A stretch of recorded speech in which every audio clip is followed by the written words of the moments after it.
en ese momento todavía la experticia en el país para dedicarse a trabajar a temas de antropología forense o de restos muy esqueletizados o de huesos o lo que fuera. En esas épocas, se acordarán ustedes, muchos de ustedes lo cubrieron, aparecieron las primeras fosas comunes en Paso Danubio, otros lugares más, que la prensa en muchos casos fue la que los encontró. Y me acuerdo que había unas escenas bastante grotescas de gente sacando huesos de lugares y no sabía mucho qué hacer. En esa misma época, el EPAF y la Defensoría del Pueblo publicaron un manual, casualmente, en cómo proceder ante ese tipo de cosas. La gente del EPAF simplemente venía de una experiencia internacional bastante rica. Yo todavía me encontraba en ella. La gente que formaba el EPAF venía de ella, que es principalmente el trabajo que se hizo en los Balcanes por muchísimos años para el Tribunal Penal Internacional para la Yugoslavia. Por lo tanto, y para aclarar en particular a una congresista que no es de mi devoción, el EPAF no tomó ningún contrato, porque esto no fue un contrato. Este trabajo fue hecho totalmente gratuito para el Estado. Lo único que el Estado pagó fueron los menús en la morgue central de Lima, a la hora de almuerzo. No hubo ningún otro tipo de pago por parte del Estado. Esta pericia fue gratis, como todo lo que el EPAF ha hecho para el Estado hasta el día de hoy. ¿Okay? Es la primera parte muy importante. La segunda parte se refiere principalmente a lo que nosotros sí dijimos y lo que nosotros no dijimos. Nosotros hemos dicho, en conclusión, lo siguiente. Hay 14 restos humanos que fueron exhumados. Nosotros los exhumamos junto con los peritos de medicina legal, que eran nuestros coperitos. Era un equipo mixto. De estas personas, 13 de ellos tenían orificios de bala por todas partes del cuerpo. No vamos a detallar, pero los informes están disponibles hasta en internet y en todas partes. Había unos que tenían 25 balazos, 15, 10, lo que fuera. ¿Okay? Eso es lo cualitativo de todo esto. Había una persona que tenía solamente un disparo en la cabeza, que es el NN14, también conocido como alias Tito, que tenía un solo disparo en la cabeza.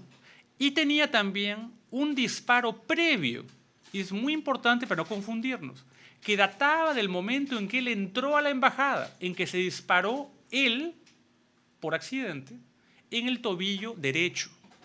Eso nuevamente es algo totalmente establecido y hay miles de crónicas al respecto. La bala, que era una bala de arma corta, estaba todavía alojada en el peroné o en la tibia, no recuerdo muy bien, básicamente con un callo óseo alrededor, que era una lesión antigua, no relacionada a la muerte del individuo. ¿Okay?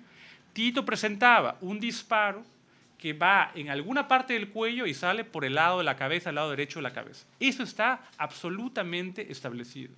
Nosotros no hablamos en ningún momento en el informe de la distancia de tiro. Si le dispararon a 20 centímetros, a 30, 50, a 1 metro, 1 kilómetro, nunca lo dijimos. No está en el informe. Nuestro informe también está colgado en internet y lo pueden leer de esa época. Nosotros nunca dijimos que a Tito lo habían ejecutado extrajudicialmente. Esa palabra no se menciona ni se mencionó jamás en el informe porque no le pertenece, en este caso, a un perito. Ahora ya no lo soy. O sea, ahora les puedo decir cosas que no podía decirles en la época, pero yo no soy perito ahora. El caso ya acabó, ¿no es cierto? El tema de ejecución extrajudicial. Ahora, lo que no se dijo fue básicamente esto. Pero lo que el Estado, ¿no es cierto?, de muchas formas y de muchas maneras sí dijo, que nosotros dijimos, y ahí viene ese teléfono malogrado, que va articulando a lo que voy a referirme a una campaña de demolición, y al final quiero decirles a qué me refiero por campaña de demolición, es lo siguiente. Es que nosotros habíamos dicho que le habían disparado a quemarropa, que era una ejecución extrajudicial y demás. Para esto, el Estado hace lo siguiente. El Estado, el Ejecutivo, en este caso el Ministerio de Justicia y de Defensa, en momentos articulados, aunque de manera separada, contratan 4 peritajes. 3 de los cuales con seguridad costaron algo de dinero, y más que algo del dinero que pagamos en nuestros impuestos. Un peritaje fue hecho por la Policía Nacional, lo que nadie dice, pero sí lo dice la sentencia, y les recomiendo que lean las 564 páginas de la sentencia porque vale la pena, está llena de sorpresas, es que el peritaje de la Policía Nacional fue hecho por peritos que participaron originalmente como peritos de la Policía Nacional cuando los cadáveres de la embajada fueron removidos. En otras palabras, es una pericia que no podía haberse presentado, es ilegal. Tú no puedes ser perito del mismo caso que ya peritaste. Más aún contra tus colegas peritos del mismo caso, es imposible, eso no funciona. Y no hay que ser abogado para saberlo, es algo absolutamente común. Es tema número uno. Esta pericia de la Policía Nacional no niega que Tito tenga un balazo en la cabeza. Reafirma lo mismo. El tema es que salen con toda una teoría respecto a la distancia, que si le dispararon no sé cuántos metros, que si el otro estaba en qué posición, no sé qué, que podemos tomarlo de una manera. La distancia a mí no me interesa, porque yo nunca hablé de distancia. Porque tengo un hueso y no puedo hablar de distancia, a secas, ¿no es cierto? De la posición puede ser una opinión, que puede ser una opinión que se puede discutir, porque todas las pericias son discutibles, ¿no es cierto? Hay puntos de vista periciales que se pueden discutir. A esto no tengo ningún problema en discutirlo, para eso son los debates periciales. Luego, esta misma pericia habla de la famosa granada. Ustedes se acuerdan de la granada, porque hubo una conferencia de prensa al respecto. Y la granada decían que Tito tenía una granada en la mano y que esta granada se había quedado en la mano, agarrada en la mano, porque era el tema del espasmo cadavérico. Que una persona en una muerte violenta se queda con lo que tenía en la mano, que se queda la granada. Porque como tenía la granada en la mano y le va a lanzar, como dice el fiscal militar en el momento del levantamiento del cadáver, dice, tiene una granada que no la pudo lanzar. O sea, vaya interpretación. Pero bueno, hasta ahí nos quedamos. Si leen la sentencia, se darán cuenta que la sala llega a la conclusión que esto era falso. Porque la unidad de desactivación de explosivos de UDEX, que llega 24 horas después al lugar de los hechos, encuentra en efecto el cuerpo de Tito tirado en la casa número 1, no en la embajada, con la palma de la mano abierta y con una granada tipo piña sobre la mano. Este elemento para la sala es básicamente que la escena fue ciertamente contaminada, porque habían pasado 24 horas en que toda la escena estaba a cargo no de la policía, sino del servicio de inteligencia. ¿Okay? Es pericia número 1. Como esta pericia parece no caló muy hondo, buscaron otra pericia. La pericia de Cartagena, un médico español especialista principalmente en violencia sexual, muy relevante en este caso, que lo único que hace finalmente es una revisión de todos los reportes y no concluye absolutamente nada. Si se dan cuenta, básicamente, ¿cuál es la conclusión de ahí? No hay ninguna conclusión. Tito sigue teniendo un solo balazo en la cabeza. Que si fue el ángulo un poquito así o asá, perfecto. Francamente, me tienen sin mucho cuidado. Muy útil en realidad el hecho para encontrar algunos detalles que están un poco desparramados porque él hace un resumen de todo. Cuando eso tampoco funcionó, llaman a otro perito más, que es un perito británico, Derek Pounder. Derek Pounder, que vino aquí por 5 días y según el Ministerio Público en la sentencia, es una persona con poderes básicamente dignos de ser resaltados, ya que en 5 días logró examinar 3.500 fotografías que la sala no tenía. No vio el expediente, no fue nunca al Poder Judicial a ver el expediente y vio cosas que no están en el expediente. Y la sala dice, wow, qué increíble. Es decir, dicen, por ejemplo, que la foto de Tito, que obra en el expediente, son 2 fotos, pero él vio 4. Se pudo entrevistar con los comandos, pudo visitar la ahora demolida Embajada de Japón, pudo tener acceso a todo lo que la sala ni siquiera ha tenido acceso. Y lo que califican a este peritaje es como un peritaje absolutamente parcial, como se hizo en el momento, un peritaje hecho a la medida de quién lo contrató, que fue el Ministerio de Defensa en este caso. Pero lo más interesante y patético, de alguna manera, de esto es lo siguiente. Es que, si bien este peritaje fue usado para decir, ahora ya demostramos que esta gente no sabía lo que estaba haciendo, que Baraybar, que hablaron de Baraybar en un momento, y toda esa conspiración, básicamente, es que él acepta que es una posibilidad que a Tito le han disparado cuando estaba arrodillado. Y está en la nota de prensa que les estoy dando, está la cita. Y pueden ir a referenciarla directamente a la sentencia que ya está online, que Jackie casualmente le ha colgado. Entonces, al final, mucha crítica, pero la conclusión es bastante similar a esto. Pero lo peor, tal vez, de este peritaje, el de Pounder, es que él siembra la duda de que no había un balazo, sino había más de uno. Y es por eso que a partir de ahí los balazos empiezan a proliferar, ¿no es cierto? Porque claro, si leemos acá, Guamán Azcurra habla de 4, o habla de 3, perdón. El procurador del Ministerio de Defensa habla de 4, tal vez mañana hablemos de 5. ¿Por qué? Porque dicen, básicamente, que había un polo, ¿no es cierto? Había un polo que tenía 2 agujeros. Porque era la pretina del cuello que estaba doblada. Y cuando tú la perforas y la abres, cada vez hay un hueco. Dice, eso implica que hay 2 balazos más, pero que no tocaron ningún tipo de órgano. Esto se demostró en el juicio, lean la sentencia, que no fue tal cosa, que era un solo hueco. Y que, bueno, que si el polo lo tenía más a la izquierda o más a la derecha, más lo que fuera, ya pues así es. ¿Okay?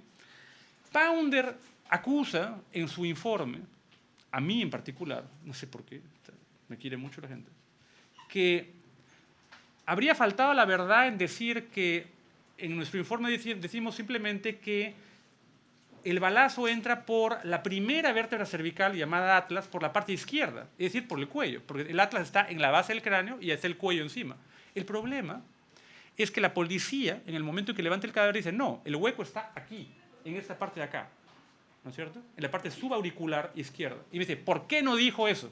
Por una sencilla razón, porque no tenía el cuello, tenía la vértebra en hueso. Entonces yo no voy a inventar lo que vio otro, sino me voy a referir a lo que vi yo, porque lo que está puesto en el informe es lo que vimos. Si tú tienes un cadáver con tejidos blandos y demás, ¿no es cierto?, vas a ver un montón de cosas. Cuando tú tienes huesos, va a tener menos de lo que tenía el cadáver. Es obvio. Entonces yo no voy a ponerme a especular sobre lo que vio el otro, ahí agarrarlo, inventarlo, no puedo. Finalmente, llegamos básicamente al punto tal vez más terrible de todo esto, que es el tema de los audios que ponen en evidencia esto. Yo quiero decirles que en febrero del año pasado nosotros fuimos alertados por una fuente que desgraciadamente, y entenderán, no voy a divulgar, que existía una campaña de demolición contra Baraybar. Y estoy citando entre comillas, que había específicamente un grupo de gente abocada a empezar a buscar todo lo buscable para poder demoler a Baraybar. Ciertamente hay menciones bastante graciosas y, anecdóticas en los audios respecto a esto. No sé por qué, pero lo más importante de esto sí es lo siguiente. Baraybar no es el perito. El peritaje LEPAF tiene 2 nombres. Tiene Snow y Baraybar, en ese orden. Y después está el peritaje de medicina legal, que tiene que ser leído en conjunto con el peritaje LEPAF. Éramos un montón de peritos.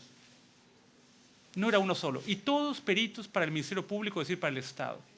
Pero en este caso, tal vez, por lo que se menciona en los audios, por esta calidad mediática, o no sé qué tantas estupideces se dicen más ahí, básicamente se ha decidido, ¿no es cierto?, empezar a derrumbar esto de aquí a través de una sola persona, usando fondos públicos para esto, lo cual en lo personal me parece algo absolutamente impresentable.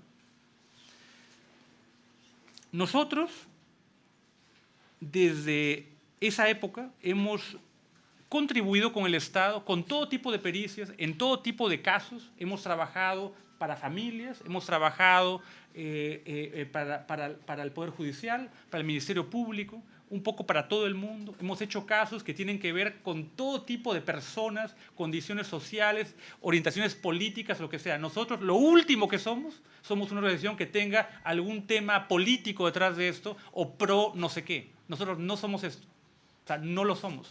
No somos comprables, somos absolutamente imparciales y el hecho real es que a veces nuestros resultados, que pueden ser debatibles como todo elemento científico, no le gusta a alguien.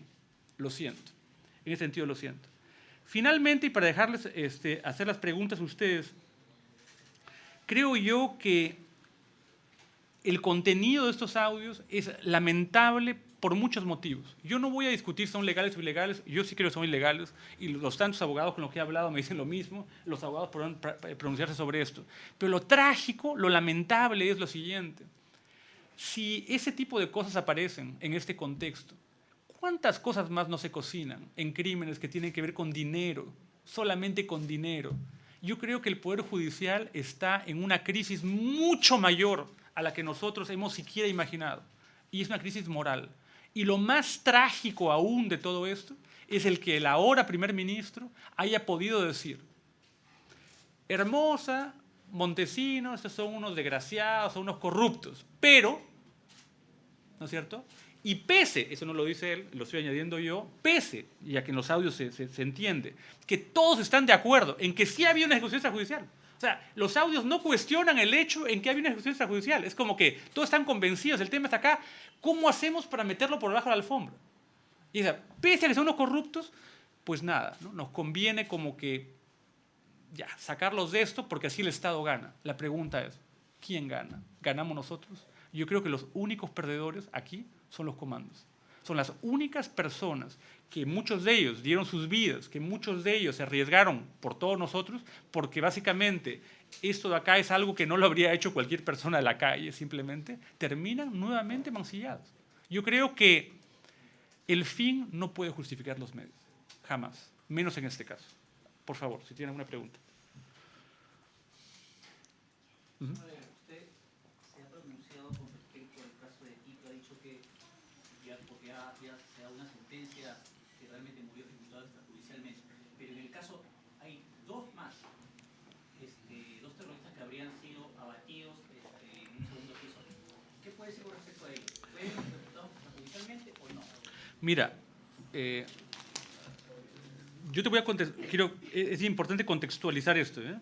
Las cosas que te puedo decir yo ahora ya no son como perito del caso, porque ya no soy perito del caso.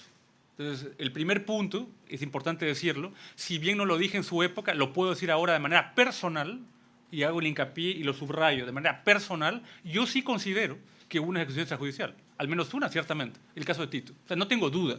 Después de leer todo esto, o sea, no tengo ninguna duda. No por mi peritaje, sino tomando todo esto en conjunto. Pero quiero solamente aclararte el tema de Tito un momento antes de hablar de los otros dos casos.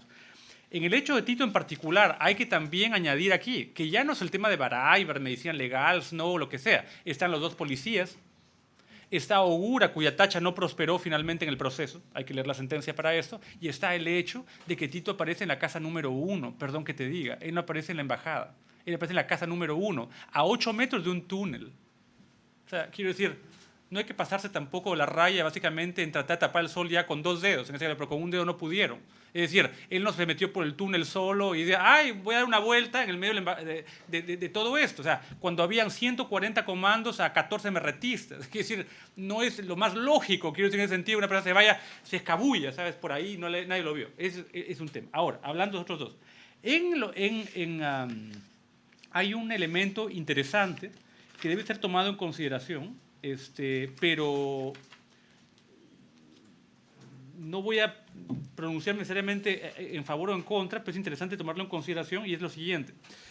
No había ciertamente en los casos del NN 9 y 10, si no me equivoco, son los dos casos, elementos que hicieran o sugirieran, como el caso de Tito, que eran personas que tenían un solo balazo, tenían un montón de balazos, uno tenía 15 y el otro no me acuerdo cuántos tenía.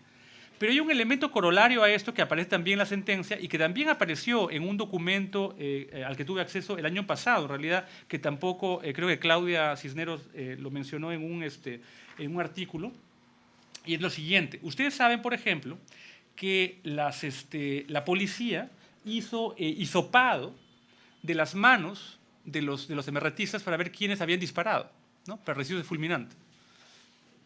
Los resultados son los siguientes. Las personas que básicamente aparecen con residuos, o sea, que dan positivos residuos, son 6, no 14. ¿Ok? Es un punto importante a tomar en cuenta. Y los que aparecen básicamente con residuos positivos son el número 7, o sea, el NN7, el 8, el 11, el 12, el 13 y el 14, que es Tito. Pero no el 9 y el 10. ¿Ok? Esto, y que quede claro, no estoy aquí básicamente sugiriendo nada en particular. Yo creo que todavía hay mucho pan por rebanar respecto a esto. No estoy, que quede bien claro, diciendo o sugiriendo que pudieron haber más ejecuciones extrajudiciales. Fácticamente, digamos, en las líneas que se han tomado de investigación no se demuestra esto. Pero es un elemento interesante el recalcar que esas dos personas, por ejemplo, no tenían residuos, lo cual no los hace menos terroristas, buena gente, o que víctimas de no sé qué, porque todos eran blancos militares totalmente válidos. ¿Okay? Seamos claros con esto, pero es un elemento importante a tomar en cuenta. O sea, no está determinado entonces yo estoy diciendo acá que lo que se demuestra en base a esto factualmente es que no dispararon. Lo cual no los hace, como digo yo, que no sean blancos militares. Tú puedes aparecer con el arma sin disparar y te matan igual, que es normal. O sea, el único caso hasta el momento que tiene algo, digamos, bastante convincente y no contradictorio es el caso de Tito. Pero hay elementos que hay que empezar a juntarlos, ¿te das cuenta? Porque Tito, por ejemplo, sí tiene residuos. A Tito sí disparó. Pero aparece en otra casa con un balazo en la cabeza. Estos dos tenían un montón de balazos, pero no dispararon, según la pericia de la Policía Nacional. ¿Por qué para el Estado, para la estrategia del Estado era necesario exculpar a Zamudio, Montesinos y Hermanos Públicos? Zamudio no está culpado. Ojo, Zamudio está como contumaz y de alguna manera lo que la sentencia deja entrever es como que la Patriota Tenaz no es responsable, ergo, el que está no habido por ahora sería, ¿cómo se llama? Tendría que ser Zamudio, ¿no? El problema con esos audios es otro, en realidad. El problema es que si eso de acá, como aparentemente va a suceder, va a llegar a la Corte Interamericana y demás, y ahora dicen, no, disculpen, nulidad a todo, empezamos a foja cero nuevamente y todo el mundo entra de nuevo al banquillo, que es otro problema para esto.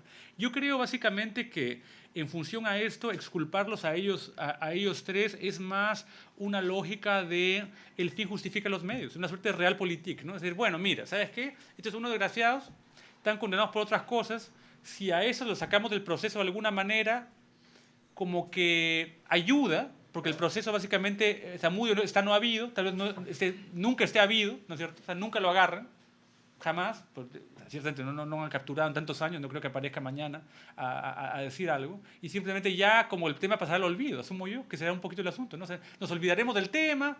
Esta gente ya está con 25 años, Montesinos por otro caso, el otro por no sé qué, ya, qué diablos, y se queda ahí el asunto. Y Zamudio quedará perdido en el, ¿no es cierto?, en el éter, ¿no? Como otros, hay que decirlo también, ¿no? Como tantas otras personas que sí fueron inculpadas en su época, en los 80 sobre todo, y que también desaparecieron espectacularmente, ¿no? Me estoy refiriendo muy puntualmente a Camión, ¿no? Nos acordaremos de Artaza de Aranzén, ¿no? Que cosa más fue secuestrado y simplemente desapareció hasta el día de hoy. Y los crímenes siguen ahí. Estos audios que han salido, justamente algunos abogados han salido a decir que son pruebas prohibidas y dicen que la Corte tal vez no lo admita como prueba. Usted, digamos, ¿cuál es su posición de? Mira, no soy abogado, no puedo saber qué cosa decide ser la Corte o no, pero quiero decir, olvidemos de la Corte por un momento. Lo que está circulando en los medios ahora a nivel internacional es que es un escándalo de dimensiones básicamente épicas. Eso es un papelón básicamente república bananera típica, quiero decir, es un papelón absoluto. Somos el hazmerreír en buena forma de todo el mundo para esto. Quiero decir, éticamente, moralmente es una barbaridad. Si la Corte lo asume o no es otro tema. Lo que me parece lamentable, que es un tema que se asocia a lo que estás diciendo tú, pero que quería añadirlo más bien, era lo siguiente. Lo que me parece patético y tremendo en este caso es que si el Estado sí usa recursos públicos, los nuestros, ¿no es cierto?, para, por ejemplo, pagar defensas millonarias de exministros. Al ministro no sé qué le metieron una demanda por no sé cuánto con el ministro. Ahora ya no es ministro, ahora es lo que fuera, ¿no es cierto? Entonces, yo exijo que me paguen mi defensa de $80,000 cuando estoy en Nagasaki o quien sea, porque así cuesta, ¿no es cierto? Yo puedo hacer lo mismo entonces. Yo también era perito del Estado. Yo también era funcionario, digamos, del Estado, ¿no es cierto?, de buena gente, ad honorem, hacía algo por el Estado. Entonces, ¿por qué el Estado va a usar mi plata para demolerme a mí, que trabajo para el Estado gratis, por la cara? O sea, ¿qué cosa? Los peruanos todos somos iguales, ¿no? Ya lo sabemos, pero que es importante saberlo. Pero en lo puntual, no sé qué cosa determine básicamente la Corte. Pero acá no hay un chuponeo, ojo. Ese es otro problema. Porque acá todo se arregla de vestiduras y decir, no, primero eran trucados, ¿no? Primero eran trucados, eran falsos, eran no sé qué, chuponeo. Acá no hay chuponeo. No. Acá hay 4 personas en una reunión y una de las 4 ha puesto su teléfono, ¿no es cierto?, o lo que fuera sobre la mesa y ha grabado la conversación. ¿Es eso ilegal? Que yo creo que no. Según tengo entendido, no lo es. Si tú participas de algo, tú lo puedes grabar. Porque al final tu voz también está ahí. O sea, yo creo que esa parte no es ilegal. Y el tema, entonces, ahora hay 4 sospechosos. Ya no hay solamente uno. Hay el presidente del Poder Judicial en el entonces, el agente, hoy ministro de Defensa de entonces, el hoy primer ministro y la ex jueza, porque a la sazón también a la jueza la destituyen 3 días antes de una sentencia de 564 páginas sea pública. Quiero decir, bastante claro el tema que una sentencia por el estilo no iba a pasar desapercibida porque no creo que la jueza haya estado tipeándola a ella sola, ¿no? Entonces, hay que atar un poquito de cabos también a esto, ¿no? Y ver si de causa-efecto tiene algún tipo de razón. Pero esto no es un chuponeo. Usted que ha hecho un análisis de la sentencia aparentemente minuciosa, usted señala de que la bala que mató a Tito fue de un tipo de proyectil, pero también ha habido cuestionamientos de que estos supuestos gallinazos que entraron a la embajada habrían utilizado otro tipo de arma. ¿Usted puede determinar si es que la bala que mató a Tito pertenecía a este grupo de gallinazos o pertenecía al material que utilizaban los comandos? Mira, yo repito lo que dice el Ministerio Público, es lo más lógico. La escena fue contaminada, la policía llegó 24 horas después, los casquillos estaban oxidados, no se recuperaron, o sea, oxidados pues, se recuperaron en las bolsas de cadáver en el año 2001, o sea, no se recuperó en la época nada, o sea, no hubo una pericia criminalística, normal, transparente, como cualquier escena del crimen. Este fue un estado de excepción. Acá se cerró el asunto, se montaron cosas, después se demolió todo, ya no hay escena, no hay nada para básicamente hacer esto. Ese es punto número 1. Por tanto, la respuesta es no. No se puede establecer el arma tal, esto acá, porque no tenemos la bala, no tenemos el casquillo, ni tenemos el arma dubitada, en este caso. O sea que eso no se puede hacer. ¿Okay? Nosotros hablamos en el informe, lo que sí decimos, y también lo dice Medicina Legal, y está en los documentos que les he dado, que el proyectil pudo ser un proyectil de alta velocidad. ¿Por qué? Los peritos balísticos dicen que no. Pero bueno, eso se puede debatir. Y yo les puedo dar los argumentos ahora por qué sí. ¿Okay? Y vamos a ponerlo bien en fácil. La velocidad de un proyectil, ¿no es cierto?, se divide principalmente entre armas cortas y largas. ¿No es cierto? Un revólver, una pistola, lo que sea, tiene una velocidad determinada y un fusil para arriba, ¿ya? Un FAL, un AKM, lo que fuera, tiene una velocidad que es por lo menos el doble o el triple. Mucha velocidad. A mayor velocidad hay más liberación de energía cinética. Y la energía cinética es lo que hace básicamente que el cráneo, por ejemplo, el cráneo, que es un contenedor rígido con agua adentro, que es el cerebro, una gelatina, explote, ¿no? Como un shock hidráulico. ¿Ya? El cráneo de Tito, a diferencia de todos los demás cabezas de todo el mundo, estaba hecho añicos. Y eso está en los documentos que les he dado. Dicen, estaba cubierto con una gasa, amarrado con una gasa. Cuando deshacimos la gasa, se nos colapsó todo y hubo que pegarlo como un rompecabezas. Esto es indicativo principalmente de alta energía, lo que es más bien consistente con un proyectil de alta velocidad. Si tú me preguntas a mí, ¿fue alta velocidad? En mi opinión, podría haber sido alta velocidad, sí. Pero ciertamente estos condicionales se basan básicamente en que no tenga una bola de cristal, ¿no es cierto? Uno hace inferencias lógicas en base a lo que está observando.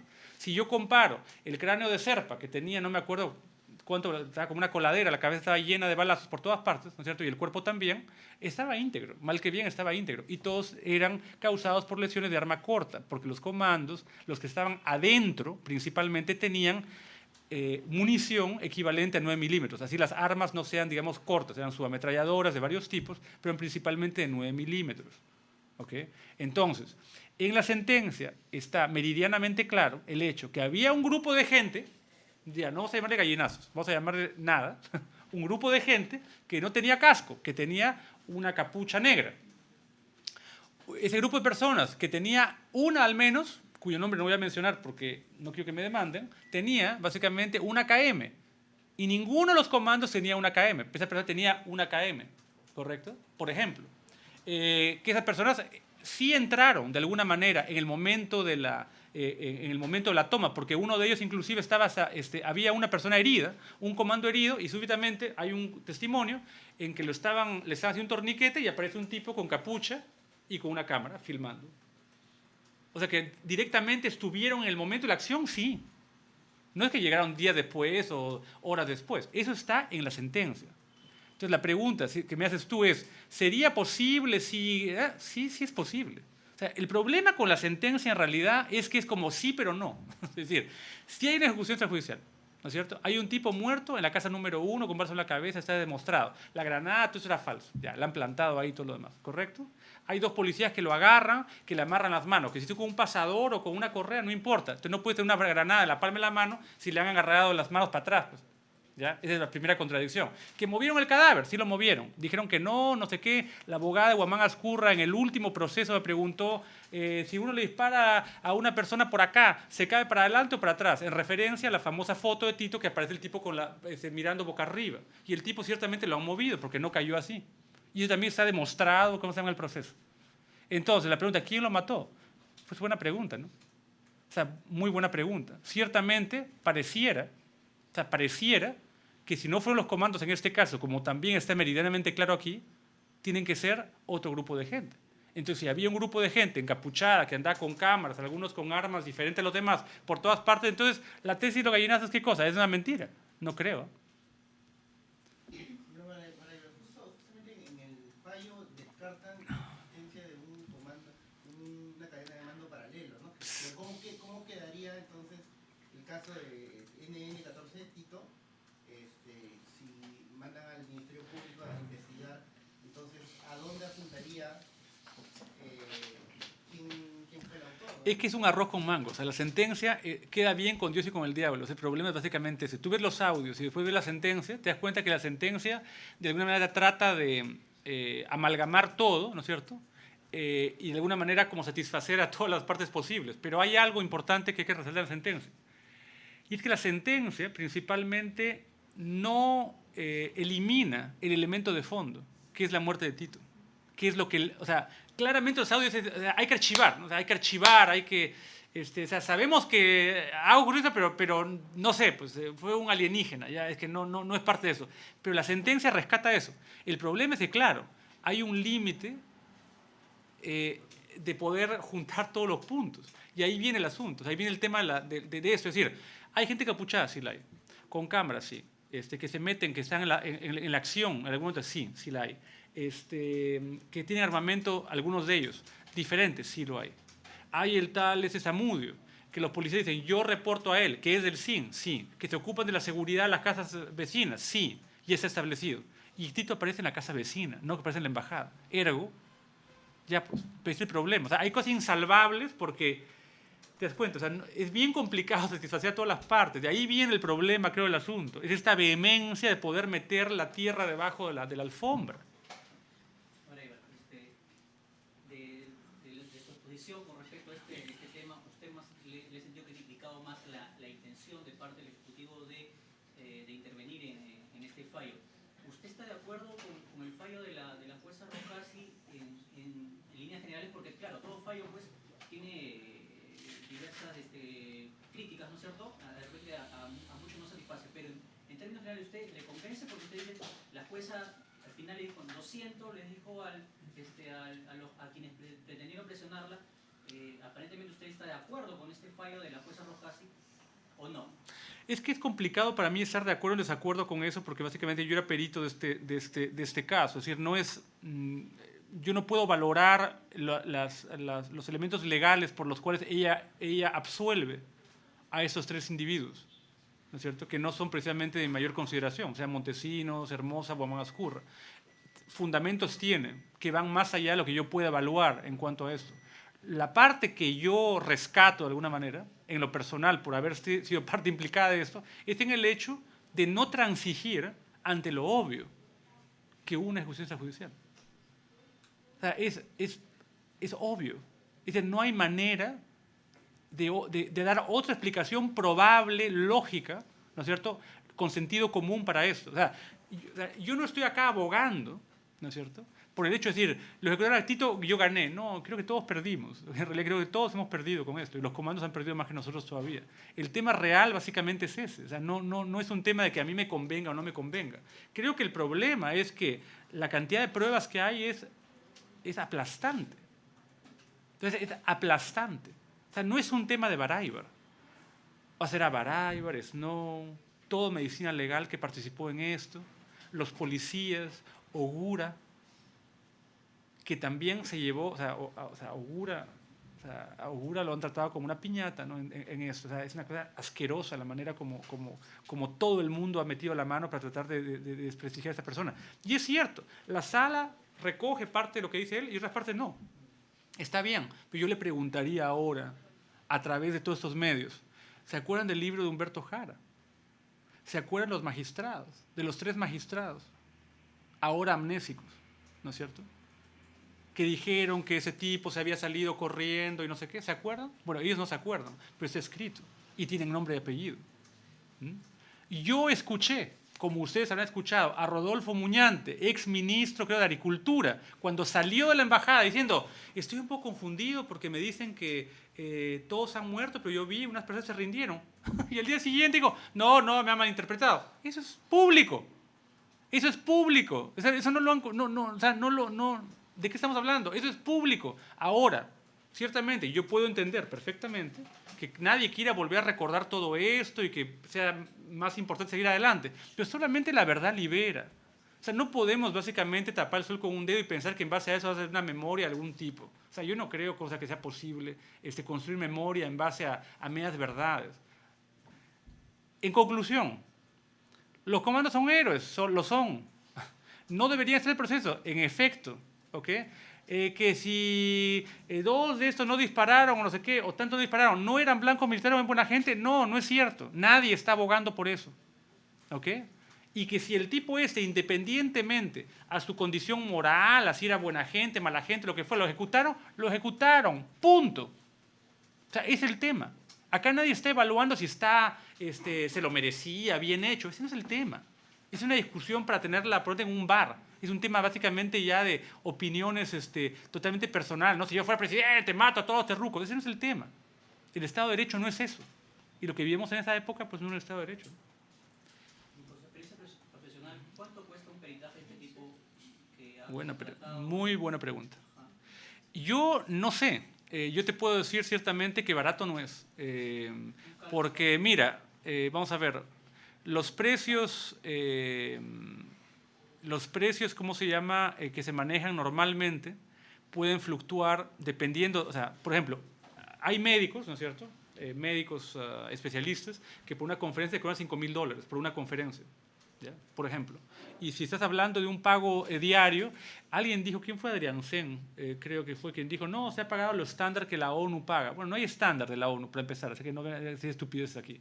La ONU tiene dos estándares, tiene el llamado DSA y el MSA. El DSA son los pagos diarios para dietas, por dieta, diarias, ¿no es cierto?, que se pagan durante los primeros 30 días. Tú te vas a una misión, por 15 días se tiene que pagar DSA, porque el MSA es menor. Y el DSA se calcula en base a ciudades, o sea, son dietas, eso no son salarios, son dietas. Entonces, por ejemplo, en Nueva York, no sé, pues a $350 por día. Y tú te las arreglas ahí a deber comer, alojarte, lo que fuera, ¿no es cierto? Esa es como funciona. Esa es la dieta. Pero tu honorario, tú lo vas a ¿cómo se llama?, a negociar. Y el honorario, yo no creo personalmente que pueda ser realmente menos de $500 por día. O sea, no creo, o sea, no lo veo posible, menos de $500 por día. Y básicamente tú vas a cobrar ahí, o cobras por hora, es otra posibilidad. Los abogados, hasta aquí en el Perú, ojo, te cobran $200 la hora, ¿no es cierto? Entonces, no sé si es por día o por hora.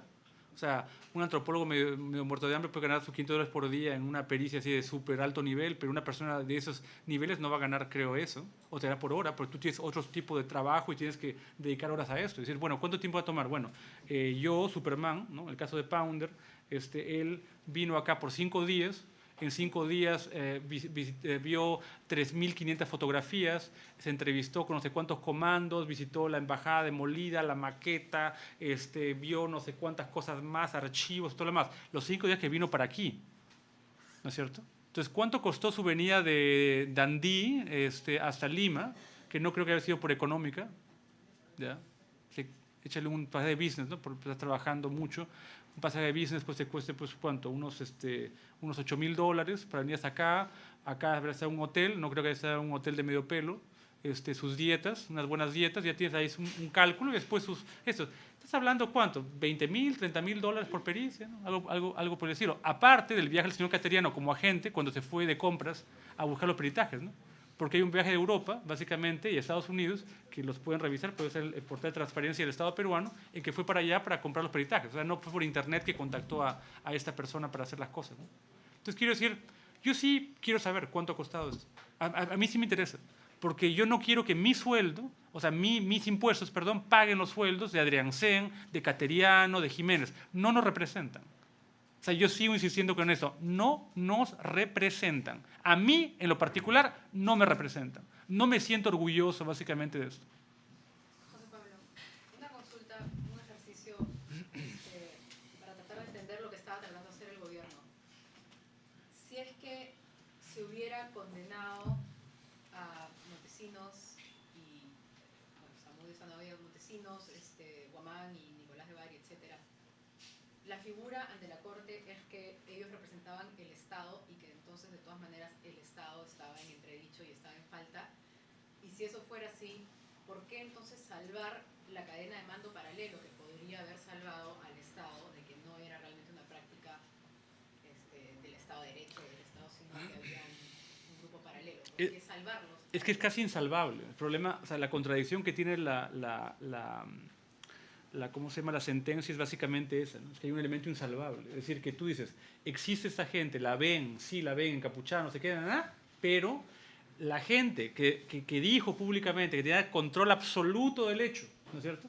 De Bari Hermosa publicó un libro, dije, yo sabía, el otro sabía, yo no había cadena de mando paralelo. Entonces el problema es insalvable. O sea, era mentir y, Es básicamente para evitar de que así haya sido Vladimiro Montesinos y su gente la que se inmiscuyó y se metió aquí, terminara siendo catalogada como parte del Estado porque totalmente. O sea, oficialmente lo era. y lo dice además Jiménez cuando dice, no, arde la pampa, ¿no? O sea, arde la pampa, ¿no? La crisis política. En efecto, claro, pero acá es el Estado. Y acá te tienes que bancar, básicamente, hayas tenido unos criminales y delincuentes en el Estado, eran parte del Estado. Claro, en lugar de denunciar a ese mando paralelo, lo que hacen es salvarlo, supuestamente para salvar El Estado. a todo el Estado.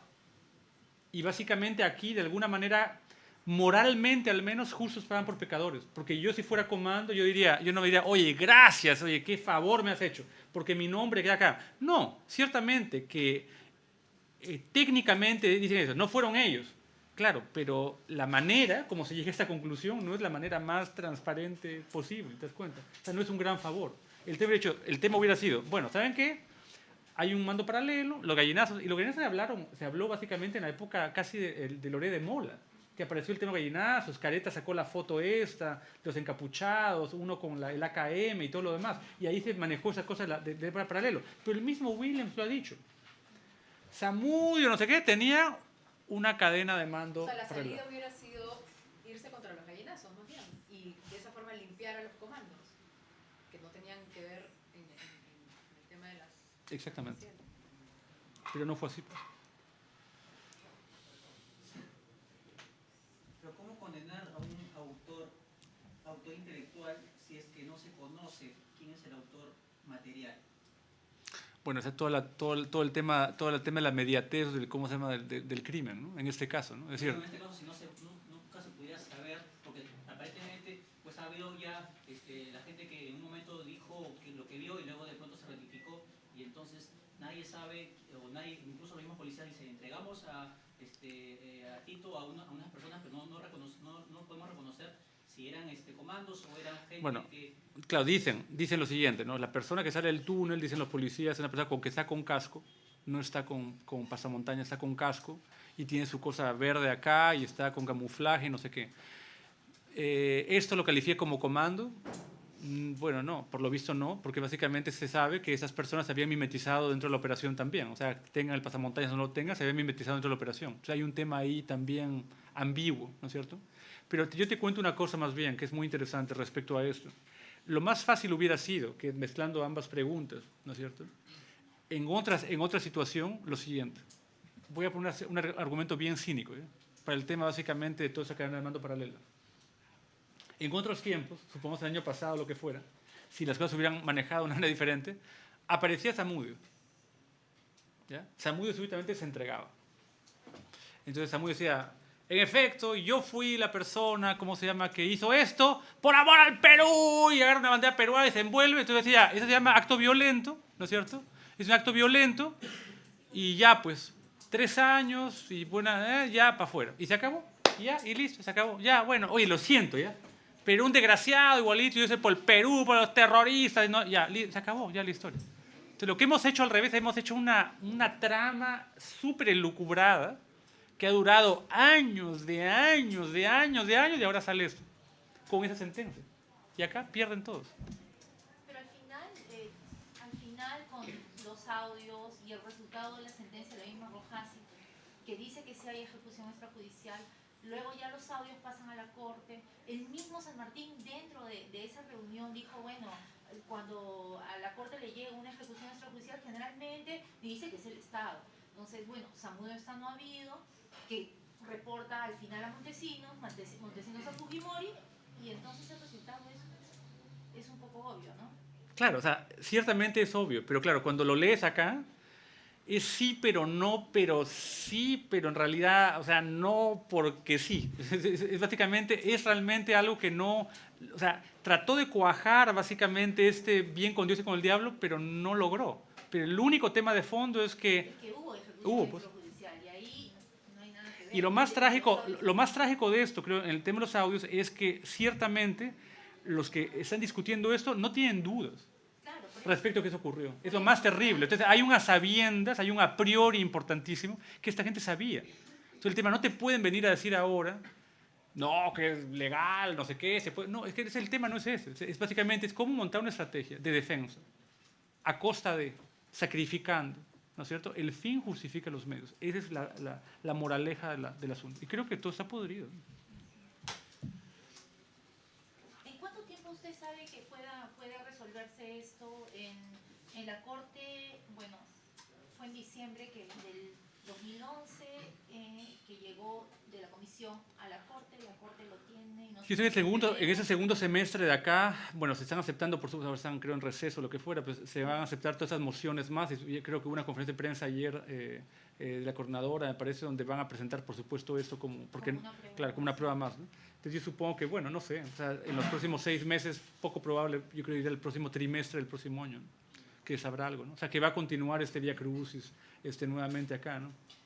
Si te entiendo bien, entonces la jueza lo que ha tratado de hacer en la sentencia es, uno, no ha podido evitar reconocer, por toda la evidencia que había, que hubo una ejecución extrajudicial. Pero de otro lado, ha tratado de salvar, haciendo, digamos, eco del pedido y de la presión que le hicieron, de salvar a esta cadena mando paralelo para que salieran exculpados Montesinos y su gente y que se quedara un poco todo en el aire. Es que está en el aire. Claro, sí. Entonces, ¿quién lo mató? Claro, porque es casi como un punto de crimen perfecto, ¿no? Es como que no fueron estos, pudo ser, porque no dicen tampoco, una persona que no está, o sea, está no habida, pero no está vida hace muchos años, o sea, no está vida de ahorita, de muchos años. Entonces, para poder demostrar si esa persona no habida fue quien lo mató, tendría que esa persona estar habida. Pero también existe la posibilidad que esa persona esté habida y diga, no, yo no lo maté. No fui yo la persona a quien llamaron, no, yo no sé nada. Y ahí tienes otro problema más, porque si ya te quemas a te quedan ahora 2 opciones más, que es inculpar a los policías. Ojo, otro escenario que no hay que olvidar, ¿eh? O sea, los policías pueden pasar acá de testigos a decir, seguro usted fue uno de los desgraciados que lo mataron. Esa posibilidad, porque siempre acá al final es tratar de quemar, ¿no es cierto?, a quien no importe mucho, no sea a Baraybar, a los policías, a quien sea, o sea, a quien esté en el camino, hay que ver de cómo eso. Entonces, suponiendo que tampoco fueron los policías y no fue Zamudio, ¿quién? Ahí hay un problema, ¿no? O sea, En tu caso queda abierta todavía legalmente, ya que se acepta en la sentencia que hubo ejecución extrajudicial, queda siempre abierta la posibilidad de que se siga investigando. no, han pedido al Ministerio Público que siga investigando. O sea, se sigue investigando porque alguien fue. Pero hay un crimen se ha cometido, no sabe quién, pero el problema es que tú sabes quién estaba dentro, ese es otro problema. Entonces, el tema real es que este no es un escenario abierto, acá es un escenario cerrado. O sea, habían fulano, tantas personas acá adentro. O sea, no era que no sé quién. Yo te pregunto, tú que has leído la sentencia, ¿cómo exculpan la cadena de mando paralelo? O sea, ¿en base a qué argumento? No, es que más que eso, básicamente lo que dicen es que hay una frase que dice, ¿no? Montesinos ni siquiera estaba, digamos, ahí. Entonces, como él no estaba, digamos, ahí, ¿no es cierto? No es un hecho que le estaban avisando a él cada minuto, oye, tenemos a este o al otro. Entonces, básicamente, lo que dicen es que no se logra demostrar la cadena de mando paralela, que no se logra. O sea, No que no hubo, sino que pero no todas hay. esas ambigüedades, básicamente, estas ambigüedades legales que todo queda como suspendido, ¿no? Es como que dicen, admiten a la vez, ¿no? Claro, nadie va a hacerte un parte diciendo había una ejecución extrajudicial, ciertamente no O son hay tan... una cadena mano para Claro, arriba. exactamente, pero no, es como que no logra cuajarse esa parte en ello, ¿no? Bueno, muchas gracias. Gracias.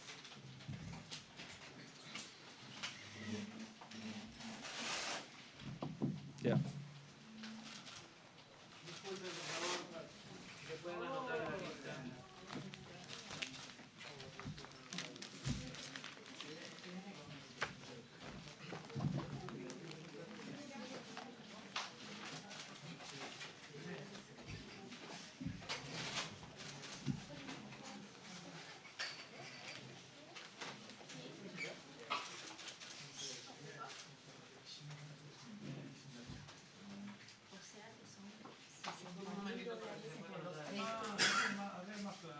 Hay que preguntarle al ministro a la gente las dietas que le pagaban a él, cuáles son las oficiales, porque es súper conocido, o sea, entre toda la gente de este mundo decía, Ateneo está de compras en Europa, está buscando peritar, pero pasa más que contar.